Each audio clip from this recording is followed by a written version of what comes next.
इसमें हिंदी वर्णमाला का सेकंड पार्ट है ये। सुर एंड सुरलहर क्या होता है? जिसको हम शीघ्रता से बोलते हैं उसको घृणा सूचक पद बोलते हैं। घृणा सूचक जो शीघ्रता से बोलते हैं, अगर हम पदों को खींच कर बोलते हैं तो उसे संबोधन बोलते हैं। सुर एंड सुरलहर अर्थ भेद होता है इससे, ठीक है। पदों को शीघ्र से बोलेंगे घृणा सूचक, खींचकर बोलेंगे संबोधन। सुरलहर, सुर और सुरलहर से अर्थबोध होता है।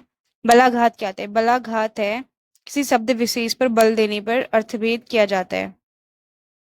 जैसे कि मैं विद्यालय गया, सामान्य हो गया मैं विद्यालय गया। मैं बल मैं पर बल, मैं विद्यालय गया तो अर्थात मतलब मैं व्यक्ति ही गया। मैं विद्यालय गया, अगर हम विद्यालय पे बल देंगे तो अर्थात सिर्फ विद्यालय ही गया और कहीं नहीं गया। तो ये होता है बलाघात के शब्दों के पदों पर जोर देना।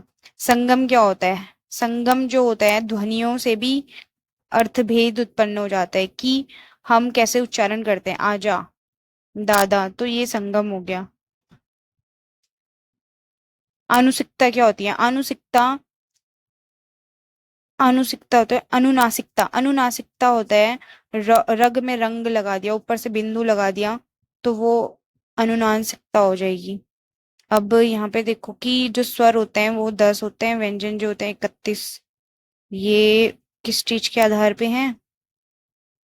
किसी चीज के आधार पे होंगे, ये खंडनीय ध्वनि के आधार पे। लेट्स सपोज यहाँ पे देखते हैं वर्ण टोटल कितने होते हैं। टोटल वर्ण उच्चारण के आधार पर 45 होते हैं।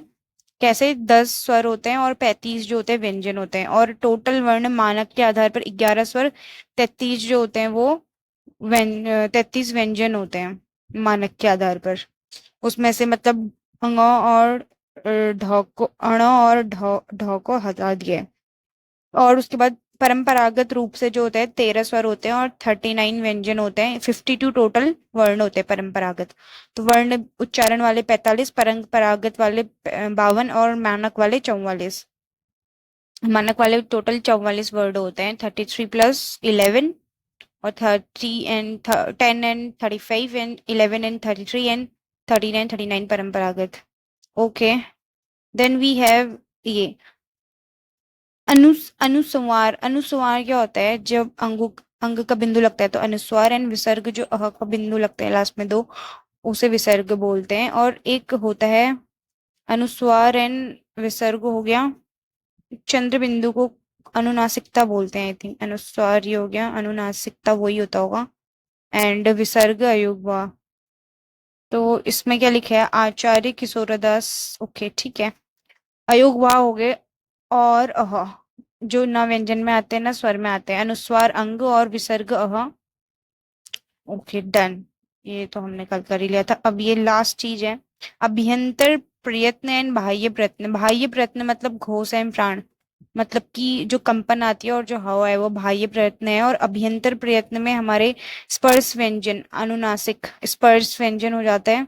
और अंतःस्थ, अंतःस्थ में योरोलोगोस आ रहा था और इसमें अर्धस्वर पार्श्विक लुंठित, ये अंतःस्थ हो गए। अर्धस्वर दो थे, य और व, और पार्श्विक था क्या बोलते वो, लौ। और लुंठित था हमारा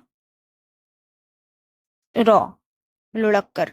संघर्षी और ऊष्म, जिसमें हम हवा के, नहीं, संघर्षीय ऊष्म जिसमें हम हवा का, हाँ हवा। संघर्षी ऊष्म तुम्हारे सौ सौ सौ और हो तो उसमें ध्वनि यंत्र है। ध्वनि यंत्र संयुक्त जो मिलकर बने होते हैं। जैसे कि छ, त्र, ज्ञ और स्र। स्र जो है सौ और र से, ज्ञ जो है जौ और य से। इसमें एक बहुत इंपॉर्टेंट चीज है वो मैं मिस कर रही हूँ, एक सेकंड में चेक कर लेती हूँ क्या है वो।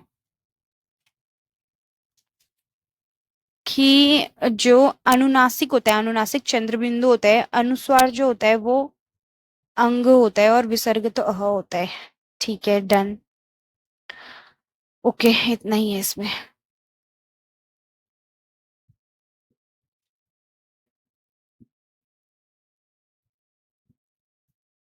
उपधमनीय, उपधमनीय अह होता है। उपधमनीय, उपधम धमानीय, उपधमानीय जो है वो अह होता है। जिह्वा मूल अंग होता है।